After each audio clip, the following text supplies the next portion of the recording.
제 제목은 행위언약은 성경적인가 하는 제목으로 시작하고요. 차례 부분이 있습니다. 순서가 되어 있는데 저한테도 부담이고 처음 시작할 때도 쉽지 않았습니다. 3월부터 부탁을 받고 그리고 5월 말까지 논문을 작성하고 그렇게 했습니다.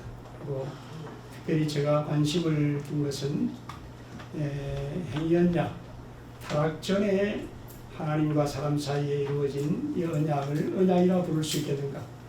과연 성경이 첫째로는 성경이 그렇게 말씀하는가 하는 문제. 어느 학자가 말하는 게 아니고 구약이나 신약에서 과연 타락 전에 하나님과 사람 사이의 관계를 언약이라고 할 수 있겠는가? 보수학자들 중에는 반대자들이 있기 때문에 이 문제에 대한 답변이 필요하지 않겠는가? 그 다음에 두 번째로는 우리가 고백하고 있는 신앙고백서 안에 과연 이 타락 전에 이 언약이 바르게 실렸는지 혹은 우리의 선배들이 잘못 이해하셨는지 그 문제에 대한 어느 학자가 누가 말했다 그게 아니고 과연 성경에 따라서 과연 이걸 우리가 받아들일 수 있겠는지 오늘날에 이런 두 가지 큰 문제 과연 행위언약은 성경적인가 아니면 두 번째로는 신앙고백서 안에 기록되어 있는 행위언약이 성경의 내용을 바르게 표현하고 있는가 그 문제에 집중적으로 관심을 가졌습니다. 그래서 우리가 타락을 기준으로 해서 타락 전에 언약과 타락 이후에는 은혜 언약이니까 그리스도 중심으로 타락 전에 있는 그 부분에 대해서 오늘 논의가 중심이 되겠습니다. 7페이지 보면요.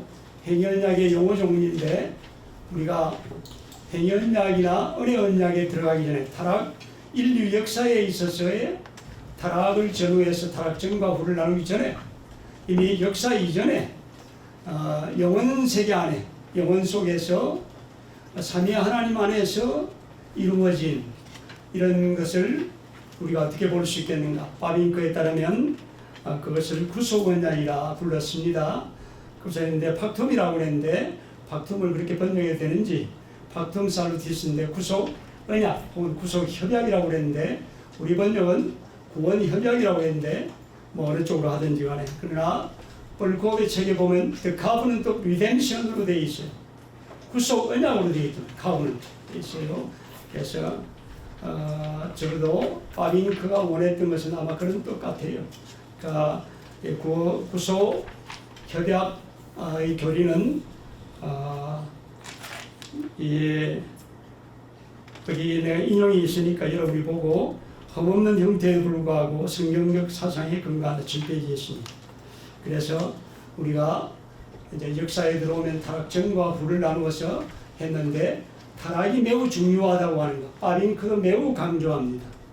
사람의 범죄와 타락 문제를 쉽게 다루지 않습니다. 굉장히 길게 다룹니다. 그러면 존 머리 교수님도 용어상으로는 반대하지만 굉장히 강하게 다루고 있다고 합니다. 그다음 후크마도 보면 후크마도 반대합니다. 행위언약을 반대하는데 그의 12장, 챕터가 12개인데 12 챕터인데 그 중에 넉 장이 죄의 문제를 다룹니다. 쉽게 다루지 않는다. 그래서 이게 아담의 범죄 문제, 인류의 타락 문제를 쉽게 다루지 않는다고 하는 것. 이 문제는 나중에 발트를 다루기 때문에 칼발트 다루기 위해서 제가 미리 말씀을 드리는 거예요. 그래서 타락의 문제, 첫사람의 범죄와 인류 타락의 문제를 쉽게 다루고 있지 않다. 그래서 여러분이 10페이지에 가면요. 거기 각주 7번에 보면 제가 여러 사람들을 다루었습니다. 중요한 인물들 오웬이라든지 그 다음에 바빙크, 버스웰, 그 다음에 박영명 박사님, 그 다음에 벌컵이라든지 그 다음에 보면 마이클 호턴이라든지 그 다음에 화란 쪽에 반 핸드렌과 펠레만 문제 이렇게 읽을 수 있는 책들 중요한 책들은 여러분이 있습니다. 죄의 문제에 대해서는 그 다음에 죄의 기원과 보편 이 문제는 각주 8번에도 있으니까 그 다음에 거기 보면 칼발트의 영향을 받은 벨카오에 대해서 잠깐 다루었습니다.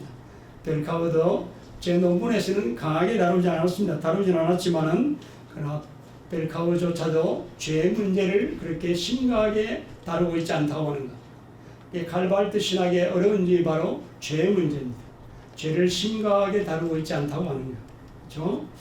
그 문제를 좀 지적을 했고요. 여러분이 보시면 좋을 것 같고 12페이지 와서요. 반대하는 사람들이 있습니다. 이거는 좀 읽어 나갈 겁니다. 행위언약을 비판 또는 반대하는 주장인데요. 반대하는 사람 중에 칼발트라든지 벨카워, 그 다음에 훅스마, 그 다음에 제임스 토렌스 미국조이죠. 더글러스 캠벨, 앤드루 맥고원, 마이클 윌리엄스, 그 다음에 니콜러스 톰 라이트, NT 라이트라고 그러는데 뉴 퍼스펙티브 세관증입니다. 오늘날 김세영 교수님 통해서 여러분 바울에도 새로운 관점을 얘기하는 그 죽은 다음에 다시 한번 우리가 그 마지막 최종 칭의가 남아있다고 하는 그런 입장에 대한 것을 톰 라이트라든지 김세영 교수를 통해서 볼 수 있게 됩니다. 그래도 그 다음에 이제 우리 편, 존머리 교수님 우리 편인데도 하여튼 행위언약에 대해서 입장을 좀 달리합니다. 그래 머리 교수님의 생각이 뭔지, 그 다음에 또 칼빈 대학에서 벌코업의 후계자였던 후크마도 우리 편인데 또 반대 있어요. 그래서 그의 반대를 우리가 봐야 됩니다. 1번 칼발트는 신정동주의 신학자로 오직 그리스도만을 통해서 중재된 단 하나의 언약인 은혜의 언약으로 전부 통일합니다. 창조부터 재림까지 은혜의 언약 안에 들어있습니다. 바르트 신앙이죠. 1번 바르트는 자연적인 모든 것, 즉 행위 언약을 비롯하여 자연법, 자연신학 등을 거부하고 하나님과 피조물 사이에 피조물의 상호관계는 유일하게 선택받고 거부당하신 그리스도 안에 있는 은혜의 언약을 통해서 라고 주장합니다. 각주 있으니까 여러분 보시고요. 2번 바르트의 행위 언약 거부는 언약에 가정된 계약적 쌍방의, 계약적이라 말은 제가 언어를 조심 있게 쓰는데 언약이라고 할 때는 일방적이지만 책임은 쌍무적입니다. 그러나 일반적으로 계약이라는 번역을 하게 되면 그는 쌍방을 동등하게 취급합니다. 우리는 카버넌트를 그렇게 번역하지 않습니다. 바르트의 행위언약 거부는 언약에 가정된 그가 생각할 때 계약적 성격이 있다고 보았어요. 행위언약에서 주고받던 대가성의 문제 관계는 하나님이 인간과 맺은 언약 관계에 대한 바르트의 그리스도 중심적 이해와 맞지 않다는 거예요. 바르트는 좀 냉소적으로 그 밑에 있는 첫 번째 자리는 낙원에 있는 사람들에 대한 기이한 광경이 차지한다. 이게 좀 냉소적인 겁니다. 그 사람에게는 영생이 그가 늘 상급으로 약속이 되어 있고 그의 행위는 하나님의 명령을 완벽하게 성취할 수 있으며 그가 하나님에게 그러하듯이 하나님도 이 성취로 말미암아 그에게 의무를 그기보다 내가 주니 너도 주라 주고받고 하는 이런 것이 잘못되었다는 거죠. 그게 행위한 약속에는 바르트의 언약에는 그의 그리스도 중심적 이해와 맞물려서 오직 그리스도만을 통해서 중재된 단 하나의 언약인 은혜의 언약만 있다는 주장이다. 바르트에 따르면 행위 언약은 없으며 율법이 은혜보다 앞선 그런 건 없다는 거죠. 타락된 상황도 없다는 것이고 타락이 이전이나 타락이 후 어느 때든지 그리스도와 무관한 언약 관계는 없다는 거죠. 또한 행위 언약에 가정된 조건의 대가성 문제를 집중적으로 거부합니다. 조건이 있다는 건 그건 조건 너무 안 된다. 영생을 조건으로 하고 뭘 했다고 하는 건 잘못된 거라고. 타락 이전이든 타락 이후이든 하나님이 사랑과 맺으시는 모든 관계는 은혜의 언약에 속하기 때문에 모든 사람은 하나님의 은혜를 먼저 만나고 그 다음에 율법을 만나야 된다. 그래서 그의 추종자 토렌스에 따르면 후기 칼빈주의자들이 행위 언약을 덧붙임으로써 원래는 은혜 언약만 있는데 행위 언약을 덧붙임으로 그리스도 안에 있는 하나님의 은혜를 배치하고 개혁신앙 안에 율법주의를 끌어들였다는 것이죠. 저는 그 점에 대해서 각주에 달았습니다. 오히려 비판하는 쪽에 리차드 멀러라든지 그 다음에 여러분이 보시면 닥터 릴베이라든지 있습니다. 여러분 비판글을 보시면 토렌스의 비판을 볼 수 있습니다. 그 다음에 칼발트 다음에 우리 편이죠. 존머리 교수님, 웨스민스터신학교 교수님. 존머리 교수님은 행위 언약에 대하여 단 몇 가지 이유로 타락 이전 하나님과의 사람과의 관계에 대하여 언약이라고 쓰기보다는 다른 걸 쓰면 좋겠다는 거죠. 그분이 오히려 그렇게 했어요. 그래서 용어는 반대합니다. 그렇죠? 용어 사용을 반대하고 있습니다. 실제로 경륜 속에 내포된 은총의 요소가 행위라는 용어에 의하여 적절하게 표현되어 있지 못하고, 이 말은 뭐냐면 행위언약이라고 해서 먹고 죽으라는 뜻이 아니라는 거예요. 먹지 말고 살라는 거예요.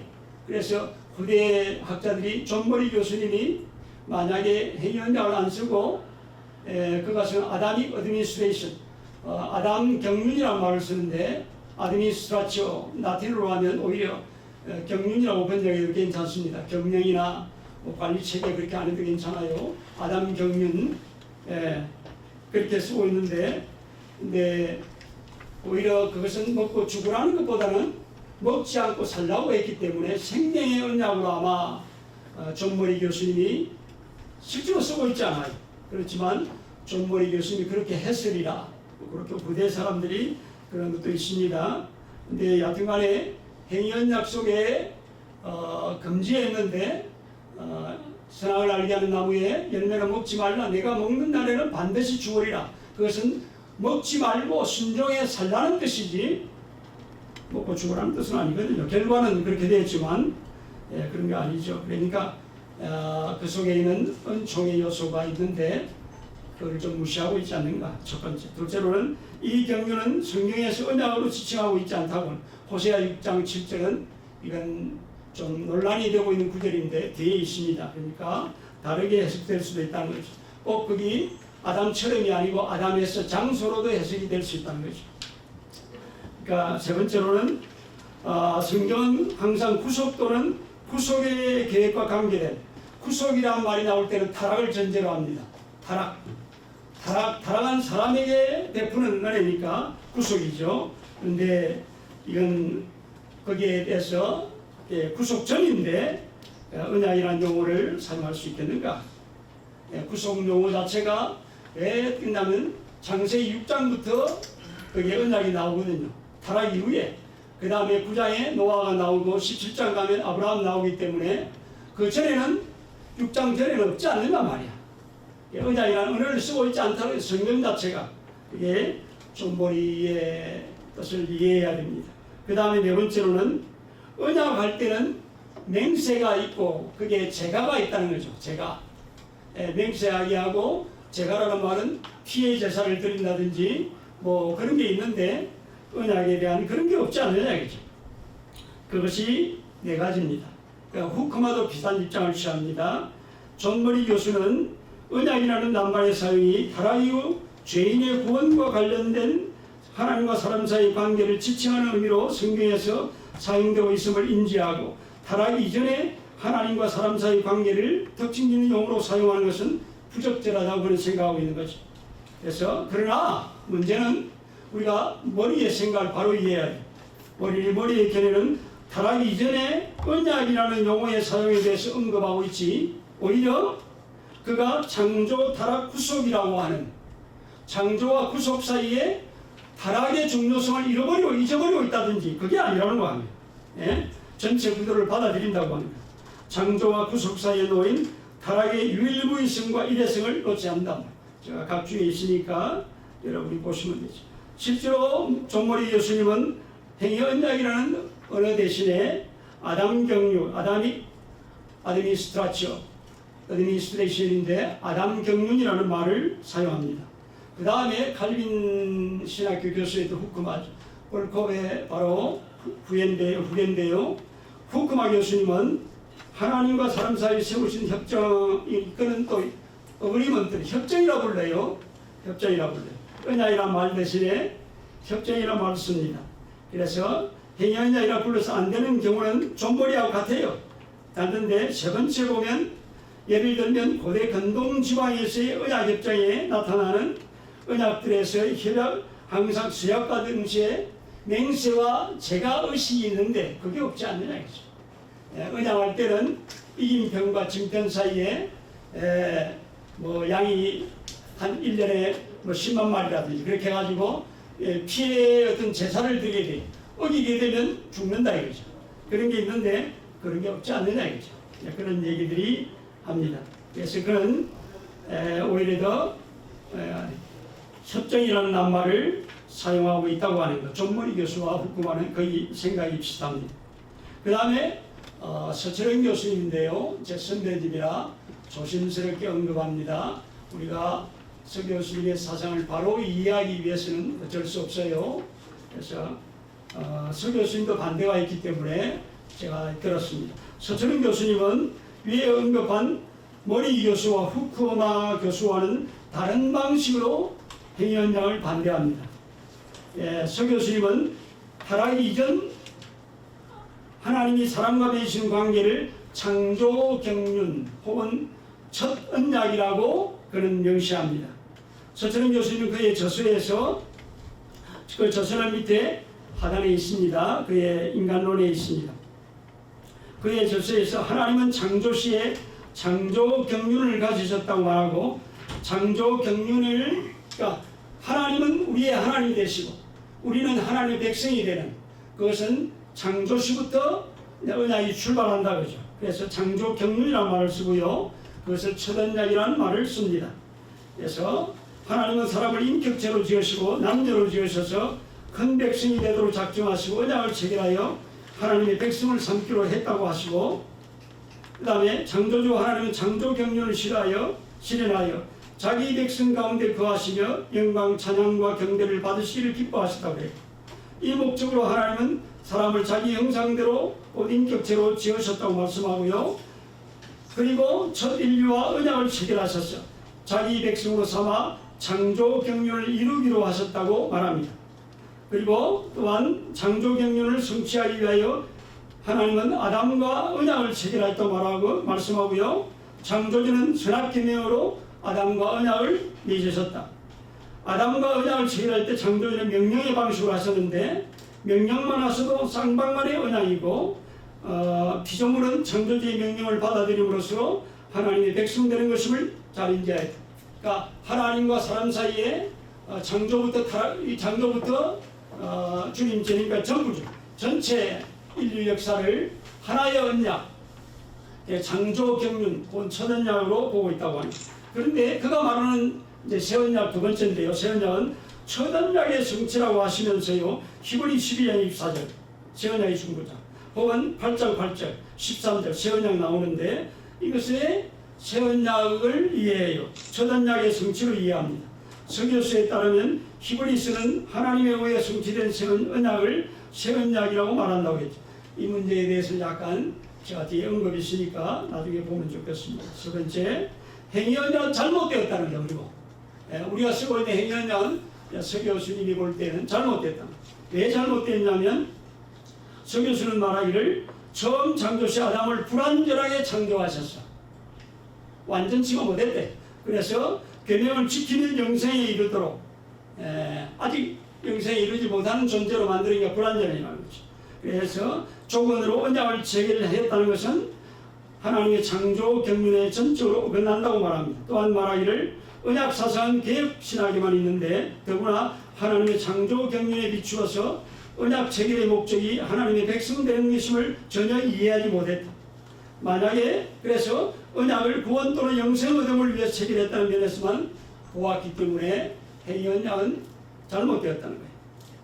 위에서 알 수 있듯이 서 교수는 존머리 교수와 후쿠마 교수와는 전혀 다른 방식으로 행위 언약을 이해하고 있습니다. 그렇죠? 그래서 우리는 반대하고 있다. 1번 몇 가지 제가 코멘트를 했습니다. 서 교수님은 하나님과 사람 사이의 관계를 하나님의 백성 되기로 한 약정인 단 하나의 언약으로 통일하고 있습니다. 첫 언약의 체계는 하나님의 백성이 하나님이 되시고 인류는 하나님의 백성이 되기로 한 약정이라고 전제하고요. 아담과 그의 후손이 하나님의 백성 되기로 한 약정인 창조경륜 첫 언약으로 시작해서 그 다음에 노아 언약, 아브라함 언약, 시내산 언약, 여호수아 언약, 여호야다의 언약, 그 다음에 요시아의 언약을 얘기하고 이런 것들은 첫 언약의 성취 또 첫 언약의 갱신 혹은 회복으로 이해합니다. 그 다음에 나중에 새 언약은 첫 언약의 성취로 이해하죠. 그것이 서 교수님의 체계입니다. 그 다음에 두 번째, 서 교수는 새 언약을 첫 언약의 성취로 이해하는데 약간 받아들이기 힘든 게 서 교수님이 위에서 언급한 히브리 8장 13절 새 언약이라 말씀하셨으며 첫 것은 낡아지게 하신 것이니 이럴 때 첫 것이 무엇인가? 새 언약이 대비되어 있는 이것은 타락 전에 하나님과 사람 사이의 관계를 말하는 언약이 아니에요. 오히려 그 다음에 연결되어 있는 히브리 8장 10절이나 히브리 9장 1절이나 15절이 사용되는 대로 그리스도 안에서 성취되고 완전케 된 새 언약과 대비된 구약의 제도들, 특히 그리스도의 초림으로 시작된 신약시대와 구분된 구약시대의 제사제도와 율법, 이것은 모세 언약이나 시내사 언약이라면 첫 언약은 성경에서 말씀하는 것. 그러니까 이것은 아담과 관계되는 첫 언약이 아니라고 하는 것. 제가 먼저 말씀드렸고요. 3번, 서 교수는 행위언약 대신에 첫 언약, 창조경륜이라는 언어를 사용하는데 서 교수는 행위언약 대신에 첫 언약이라는 용어를 사용하여 또한 하나님의 백성들이라는 약종의 첫 언약으로부터 첫 언약의 성취인 새 언약까지 창조주 하나님은 창조경륜을 이루시고 반역을 무효화하기로 하시고 사람을 대신해서 나오죠. 예. 뒤에 서 교수에 따르면 중보자 그리스도의 구속을 중심으로 단 하나의 언약인 은혜의 언약만이 있다는 주장이고요. 그리고 첫 언약 위의 역사의 진전에 따라 나타난 여러 언약들을 첫 언약의 갱신 또는 회복으로 이해합니다. 그러나 서 교수님이 사용하고 있는 첫 언약 용어를 그대로 홀로 사용하는 경우에 첫 언약 사용하는 경우에 히브리 8장 10절, 9장 1절 이게 나오는데 이 첫 언약은 시내산 언약, 모세를 통해 된 그렇기 때문에 언어의 혼동을 가져오기 때문에 첫사람 아담과 관계해서 첫 언약 용어를 제홀로 사용하는 것은 부적절하다고 하는 것. 그 점을 말씀드리고요. 그 다음에 우리가 행위언약에 대해서 그러면 성경이 우리에게 뭐라고 말씀하시는지 우리가 몇 가지를 설명해 볼 수 있습니다. 창세기 1장 26절 28절, 2장 16절 17절, 그 다음에 3장 6절까지 타락까지죠. 오늘 들었는데요. 있는 대로 한번 읽어보겠습니다. 성경에서 사람의 타락은 창세기 3장 6절부터 출발합니다. 사람의 타락 이전과 이후를 구분짓는 사건이 창세기 3장에 기록되어 있다면 우리가 하나님과 사람 사이의 관계를 논하기 위해서는 사람의 타락 이전의 상태와 관련해서 먼저 고려해야 됩니다. 위에서 살펴본 대로 존머리 교수님은 주로 창세기 2장 16절 17절에 치중해서 그의 아담 경륜을 설명하고 있습니다. 16절 17절에 보면 먹지 말라고 했고요. 내가 먹는 날에는 반드시 죽으리라 말씀했습니다. 위의 구절과 연계해서 머리 교수님은 행위언약과 관련된 머리 교수의 논의는 선악을 알게 하는 나무의 열매는 먹지 말라는 금지 명령에만 치중하고 있다는 느낌을 지울 수가 없습니다. 그러나 타락 이전 에덴 동산에서 첫사람 아담이 받은 것은 금지 명령만이 아니라는 사실에 주목할 필요가 있습니다.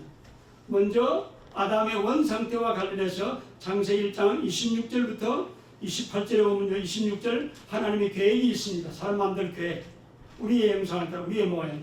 이걸 하늘 천상에서 그게 어전회에서 천사들에게 말씀하시려고 했는데 저는 총신에 있을 때 들었습니다. 근데 이건 별로 바람직한 견해 아닙니다. 메르디스 클라인의 견해인데 여러분 참조하시고요. 따르지 않습니다. 26절은 하나님의 계획이고 사람 만들 계획, 27절은 실제로 만드심이고 28절은 만든 사람에 대해서 하나님께 명령하십니다. 이것은 사실 이것은 그게 언약입니다. 먼저 말씀하시고 실제로 이 말씀을 이루시고 그렇죠? 사실이죠. 행위죠. 그 다음에 이 말씀에 대한 확인이죠. 제가죠. 그래서 이 자체가 우리가 언약이라고 하는 것. 위에 언약 인용한 창세기 1장 26절 27절에서 사람은 하나님의 형상으로 지원받은 그게 하나님의 형상이에요. 하나님의 형상의 사람입니다.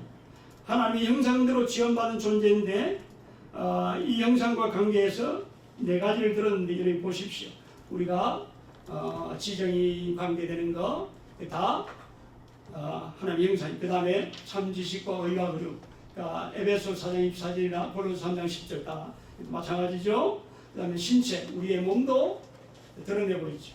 예, 하나님의 형상이죠. 그 다음에 보면 28절에 보면 생육하고 번성의 땅에 충만을 말씀하시고 땅을 정복하라. 그 다음 다스리라는 명령 나옵니다. 이것을 다르게 컬처럴 맨데이트, 문화명령이라고 부르는데 이런 것까지 지상주관권까지 다 형상에 속합니다. 그래서 여러분이 그 보시고 그 다음에 21페이지 밑에 밑에 두 번째 단락이죠. 또한 타락 이전에 사람의 창조와 더불어 주신 말씀, 생육하고 번성의 땅에 충만한 땅을 정복하라, 모든 생물을 다스리라는 말씀에서 에덴 동산에서 하나님과의 교통을 다시 한번 확정할 수 있습니다.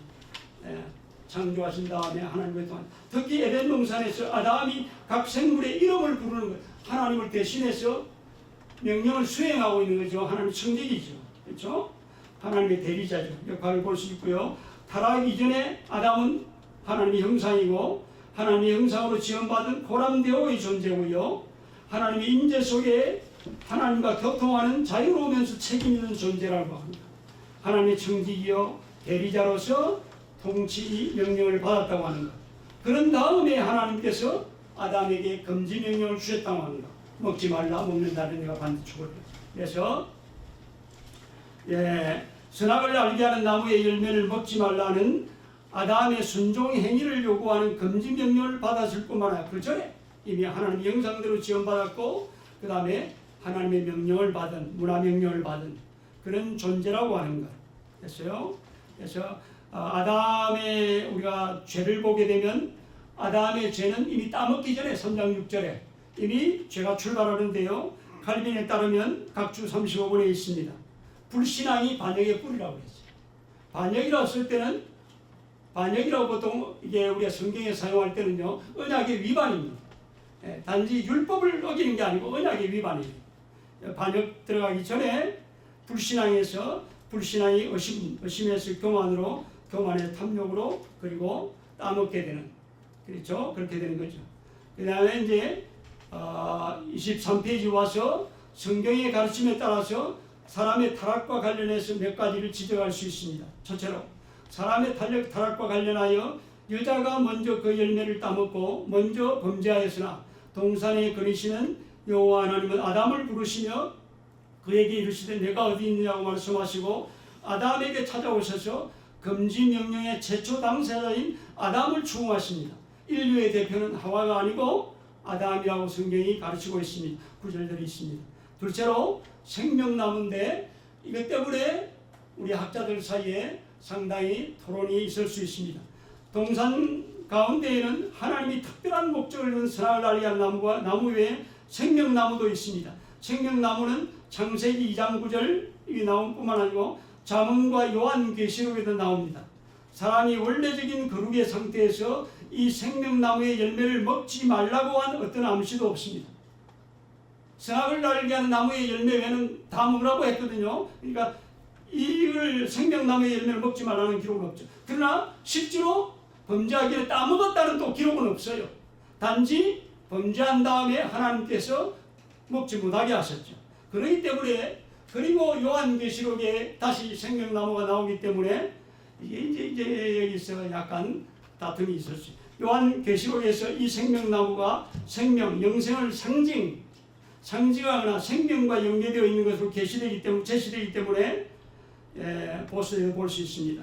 에덴 동산에서 생명나무는 선악을 알게 하는 나무에 대비되어 2장 17절에서 선악을 알게 하는 나무와 관련하여 아담의 불순종을 말할 수 있다고 하는 자연스럽게 순종에는 생명의 약속이 주어지리라고 하는 추론이 가능한 거죠. 이게 여기부터 이제 문제가 아니에요. 우리의 생각이 들어가는 거예요. 성경의 기록보다는 추론이 들어가요. 그래서 생명나무가 과연 보상이겠는가? 상급이겠는가? 그런데 재미있는 것은 38페이지, 38쪽, 각주 38번에 보면 서철은 교수님은 보상에 대해서 비판하면서도 자기도 또 쓰고 있어, 자신도. 이를 생명나무를 언약 백성이 받을 생각으로 제시하고요. 언약을 지켜 하나님을 섬기고 하나님 섬김을 잘하면 영원한 생명을 주실 것을 표시한다니까. 타락 전에는 못 받은 상태잖아. 당연히 그렇게 볼 수 있잖아요. 서 교수님도 상급과 보상이 뭐가 다른지 이제 자기의 언어 속에도 약간 어려움이 있는 거예요. 그걸 내가 지적한 거예요. 그 다음에 3번은 타락의 문제. 타락의 문제를 절대 쉽게 보지 말라고 하는 것. 아담의 범죄와 인류의 타락은 밑줄 친 겁니다. 인류 역사의 특이하고 유일한 사건이랍니다. 존 머리 교수님, 이런 용어를 쓰지 않은 게 좋겠다고 말하는 존 머리 교수님조차도 그 경륜, 아담 경륜이 언약으로 불리지 않든 간에 아담의 범죄와 타락은 그 유일무이성과 일회성, 인류 역사에 그런 일이 없다는 거예요. 매우 중요하게 다뤄야 된다는 겁니다. 이 점을 칼 발트는 놓친 거죠. 벨카워도 놓친 거죠. 그 점을 제가 지적하는 거예요. 그 다음에 칼 발트 신학에 대해서 쭉 넘어가고 여러분이 25페이지 보면 쭉 있고요. 그 다음에 끝에 가서 보면 끝에 마지막 단락이죠. 바르트는 성경에 주어진 창조와 타락을 실제 사건으로 보지 않습니다. 창세기 1장부터 10장까지를 사가라고 봐. 사가는 설화라는 말입니다. 우리말로 하면 꾸며낸 얘기입니다. 실제 얘기 아닌 거예요. 그리고 창세기 3장에 게시된 타락 사건을 실제 사건으로 취급하지 않으며, 또한 창세기 3장에 게시된 아담의 범죄와 인류 타락의 폐해와 심각성을 깊이 고려하지 않기 때문에 창조로부터 종말까지 역사를 오직 그리스도만을 통해 중재된 단 하나의 언약인 은혜의 언약으로만 이해하려고 하는 문제점을 가지고 있다고 하는 그 점을 지적하는 거예요. 그 다음에 신약이 어떻게 보고 있는가? 로마서 5장 12절부터 21절인데요. 여기에는 우리가 중요하게 넘어가면요, 여기 27페이지 보면 한 사람의 범죄, 한 사람의 불순종에 대해 쭉 있습니다. 보십니다. 한 사람의 범죄로 말미암아 모든 사람이 다 죄를 짓게 되었다고 합니다. 그리고 아담은 오실자의 모형이라고 하는 것. 그 다음에 범죄한 한 사람의 범죄 쭉입니다. 그 다음에 예수 그리스도에 대해서는요, 28페이지 보면 한 분 예수 그리스도의 특별히 18절에 보면요, 의로운 한 행위, 예수 그리스도의 한 행위로 말미암아 많은 사람이 의롭다게 받고 생명에 이르게 되었다고 합니다. 그렇죠? 여기에서 보면 어떤 구도가 있어요. 죄, 아담으로 말하면 죄와 정죄, 그 다음에 죽음으로 가게 되는 이 구도와, 그 다음에 예수 그리스도를 통해서 의와 또 예수 그리스도 안에 있는 사람의 칭의와 생명으로 나아가는 이 두 구도가 서로 대치되고 있다고 하는 것을 여러분이 보게 됩니다. 그 중에 중요한 것은요, 28페이지 밑에 첫 줄입니다. 밑에 본문에서 한 사람 아담의 에덴 동산에서 범죄와 관련하여 중요하게 고려되어야 할 것이 있습니다. 1. 바울은 본문에서 인류의 타락과 관련하여 한 사람 아담의 첫 번째의 유일성과 중요성을 매우 심각하게 다룹니다. 우리가 12절, 13절 밑에 제가 인용이 있습니다. 29페이지 보면 하마르티아입니다. 일반적인 죄를 다룰 때는 표적에 벗어난 죄문제 씬이라고 하는데, 죄를 다루는데, 그러나 아담의 범죄라는 말을 쓸 때는 그렇게 안 써요. 거기 보면 이 아담의 범죄를 쓸 때는요, 파라바세우스 아담인데 아담의 범죄죠. 14절에 나오죠. 그 다음에 NA28 이것은 네슬 알람판입니다. 좀 아주 최신 판인데, 우리 헬라어 다른 판이 있는 사람은 제가 양쪽으로 구분해야 되겠습니다. 제가 가진 것과 요즘 최신판이 있으니까 보시면 돼요. 근데 일반적으로 죄를 얘기할 때는 하바르티아를 쓰면서, 그러나 아담의 그 범죄를 지적할 때는요, 그렇게 안 쓰고 파라바시스나 혹은 파랍토마를 쓰고 있다고 하는 거. 그게 30페이지입니다. 가서 보면 위의 문장에서 죄 일반을 대하여 표시할 때 바울은 주로 하마티아를 사용하고 있습니다. 그러나 구체적인 범죄 사실을 직시할 때는 바울은 주로 파라바시스나 파라프토마라 쓰든지, 저는 받침을 밑에 넣어서 파라토마라 했는데 파라프토마든지 마음대로 하십시오. 파라바시스나 파라토마를 사용하고 있습니다. 근데 이 문제를 특별히 이 문제 그러면 내용에 대해서 설명할 때요, 파라바시스나 파라토마를 쓸 때는 우리가 영어로는 트레스패스나 트랜스그레션인데, 트레스패스는 이게 공격적인 이 범죄를 말합니다. 공격 범죄, 불법, 위법 할 때 쓰고요. 트랜스그레션을 쓸 때는 그냥 범죄를 쓰는데요, 범죄행위죠. 범죄 행위가 범법이라고 법을 어긴 거라 이거죠. 그래서 더글라스 무의 제가 인용을 있습니다. 트리니티 복음주의 신학교의 더글라스 무인데요. 바울이 그가 분명한 계명에 대한 불순종과 항상 관련된 용어인 범법을 사용하는 범법이라. 이건 법을 어겼다는 거죠. 언약의 위반이라는 거죠. 그렇죠? 그래서 무 교수는 본문에서 바울이 언급한 첫사람 아담의 범죄는 하나님이 명하신 법을 어기는 행위인 범법 행위임을 바르게 지적하고 있습니다. 언약의 위반이라는 거죠. 바울은 본문에서 이번 첫사람 아담의 첫 범죄가 일반 사람들이 범하는 죄와는 구별되며 오늘 우리가 전하는 이스라엘의 범죄, 집단적인 범죄, 그보다도 아담의 탈은 전 인류가 걸려있는 이건 심각한 문제라겠죠. 아담의 범법에 의한 언약의 위반이라겠죠. 그런 문제. 그게 이제 다른 구절에 볼 수 있는데요. 파라바시스가 신약 성경에 한 100번 쓰이는데 바울이 한 3번 쓰고 그 다음에 쓰고 있습니다. 그 다음에 히브리스에 2번 있는데 여러분이 보시면 범법, 그래서 언약의 위반인 것을 보게 될 겁니다. 그렇죠? 그건 모세 언약과 관계된 거지만 언약의 위반 쓸 때 이런 언어를 쓰고 있다고 하는 것. 하마르티아 대신에 쓰고 있다. 그 다음에 파라토마에 대해서도 제가 거기 몇 군데 있습니다. 단어는 성경 구절은 5개지만은 골로새 2장에 2번 나오기 때문에 있는데 찾아봤습니다. NIV 성경은 우리 허물로 죄로 이렇게 번역되어 있죠. 범죄로 번역되어 있는데 NIV도 좀 그랬지만요. 그 다음에 킹제임스 버전도 그렇고 NASB는 원문대로 잘 번역합니다. 거기 보면 그게 트레스패스 아니면 트랜스그레션으로 번역했어요. 일정하게 번역했어요. 우선 파랍토마도 사람의 범죄 행위 트레스패스 또는 트랜스그레션에 대하여 사용되는 것을 보게 됩니다. 이것은 언약의 위반이라는 거죠. 그렇죠? 그 다음에 33페이지 3번 가면요. 타락의 문제. 타락의 문제가 매우 심각하게 우리가 다루고 있다고 하는 것. 이 점도 뭐 그렇게 일부러 넘어가겠습니다. 34페이지에 가면요. 또 하나 중요한 것은 인류에게 죄의 시작이 한 사람으로 비롯됐다고 되는데 이 연대성의 원리가 있습니다. 35페이지 보면 자연적 혈통적 연대성이 있죠. 아담은 우리의 조상이니까. 그러나 이것만으로 부족하다. 죄 문제를 다룰 때는 언약의 머리라는 거죠. 언약의 대표라는 거죠. 그래서 2가지가 있다고 하는 것. 그렇기 때문에 그리스도 안에서의 언약 관계가 은혜 언약으로 가능하다면 아담과의 관계도 언약으로 봐야 되지 않겠냐. 그 문제를 제가 다루었습니다. 5번. 그 다음에 imputation. 이게 전가라는 말을 쓰는데요. 전가의 교리도와 관계에서도 그게 워필드의 글을 인용한 게 있습니다. 아담의 죄가 그의 후손들에 전가되는 것. 그 다음 구속주의 죄가 구속주에게 전가되는 것. 그리스도의 의가 그의 백성에 전가되는 것. 이게 제한 속죄의 문제죠. 그래서 이런 걸 볼 때 언약 관계로 보고 있다는 것. 로마서 5장 자체가 바울 안에 사용되고 있는 언약으로 보고 있다고 합니다.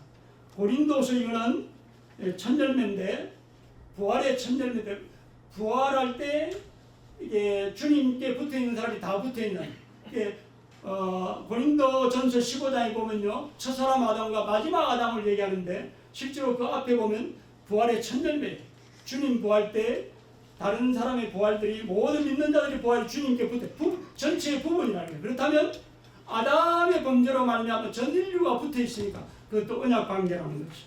그 점을 설명했습니다. 호세아 6장 7절은 여러 가지로 번역이 됩니다.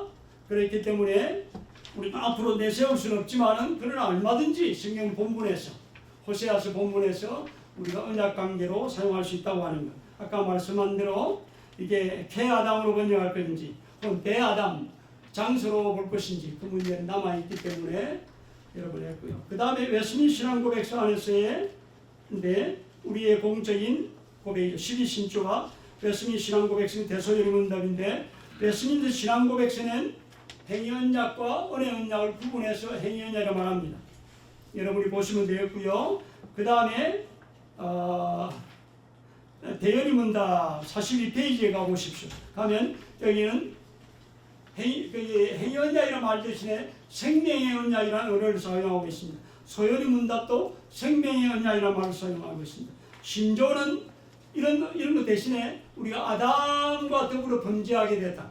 우리 시조의 범죄함으로 우리가 전부가 다 죄 아래 놓이게 됐다고 하는 것. 그래서 그런 내용들이 담겨 있습니다. 그래서 적어도 12신조 안에 보면 언어를 다양하게 사용하고 있다는 겁니다. 44페이지에 보면 밑줄 끈 거 있습니다. 사람과 맺은 최초의 언약, 행위 언약. 사람과 맺은 하나님의 언약. 인류의 대표로서 아담과 맺은 언약, 생명의 언약. 행위 언약이라고 칭하는 첫 언약. 아담으로 언약을 세운 것. 이렇게 다양하게, 그러니까 꼭 행위 언약 한 가지로 표현하고 있지 않다고 하는 것. 그 다음에 두 번째로는 타락의 문제를 매우 심각하게 다루고 있다고 하는 것. 그 점을 나가는 걸 몇 개 있는데요. 그냥 읽겠습니다. 1번 여기 보면 행위 언약이라고 우리가 불렀다고 해서 비성경적이야. 그렇지 않다고 하는 것. 그 점을 얘기했습니다. 특별히 로마서 5장에 나오는 파라바시스와 바랍돔을 통해서 우리가 언어의 사용에서 바울이 구체적인 아담의 구체적인 범죄, 일반적인 죄 말고 구체적인 범죄를 다룰 때 파라바시스와 바랍돔을 사용할 때 위반, 언약의 위반이라고 하는 걸 사용하기 때문에 그걸 볼 때 하나님께서 타락 전에 아담과 맺은 것을 행위 언약이라고 얼마든지 부를 수 있다는 거죠. 두 번째, 행위 언약은 언어가 없기 때문에 창세기 6장 이전은 없지 않는가. 그렇기 때문에 행위 언약 사용은 안 된다. 그건 칼빈이 삼위일체에 대해서 언급한 게 있기 때문에 이번은 삼위일체입니다. 삼위일체 내용은 성경에 없지만은 얼마든지 우리가 삼위일체 교리를 받아들여야 된다고 하는 것. 그 점을 말씀드렸고요. 그 다음에 실제로는 47페이지 밑에 쪽으로 가면요. 안에 내용들이 있기 때문에 성경 본문은 언약이라는 말이 사용되지 않았지만 당사자가 있고 약속이 있고 조건이 있고 벌칙이 있고 인호가 있기 때문에 언약의 타당성으로 가능하다고 하는 것. 그랬고요. 그 다음에 48페이지 3번에 가면요. 아담의 범죄로 비롯된 타락 사건은 인류 역사의 전환점이요. 매우 중대하다고 하는 것. 그 점을 이미 했습니다. 칼빈의 글도 있으니까 여러분 읽어보시면 좋겠습니다. 4번. 그러므로 이 사건은 인류 역사에서 반복되지 않습니다. 하나님과 아담 사이에 맺은 행위 언약은 끝났습니다. 우리에게 해당되지 않는다. 갖다 붙이면 안 된다. 근데 49페이지 보면요. 4번에 보면 그러므로 이 사건은 인류 역사에 반복되지 않는다. 근데 웨스민스 신앙고백서 19장 1절에 하나님은 아담에게 행위 언약으로 한 율법을 주셔야 되는데 우리 번역입니다. 오히려 이거 번역보다는 한 법을 주셨다고 해요. 한 법. 그렇게 돼. 모세 언약이 아니란 말이에요. 그 당시에 하나님께서 하나님께 순종할 수 있는 한 법을 주신 거죠. 그렇죠? 그게 성경에 로마서 1장도 나오고요. 로마서 2장에도 나옵니다. 마음에 심겨진 법이라고 그랬는데 그와 서로 통하는 겁니다. 그 다음에 5번. 그러니까 그러면 율법이 필요 없는가? 아니죠. 생활의 규범으로 필요하다고 하는 것. 5번 끝으로 필자는 웨스민 신앙고백서에 언급된 행위 언약에 대한 예외 조항을 이번에 헌의하신 분이 사용해서요. 예외 우리는 이거 안 받아도 되지 않겠나. 그러면 안 된다 이거죠. 그래서 여기에서 했습니다. 거기에 따르면 필수적이고 거기 본질적 필수적인 조항에 대해서 안 된다 이거죠. 이 구절도 우리의 창조와 구속을 이어진 창조 타락 구속은 성경이 말씀하는 매우 중요한 교리이기 때문에 우리가 예외 조항으로 될 수 없다고 하는 것. 그 점을 제가 썼습니다. 오늘 여기까지만 했습니다.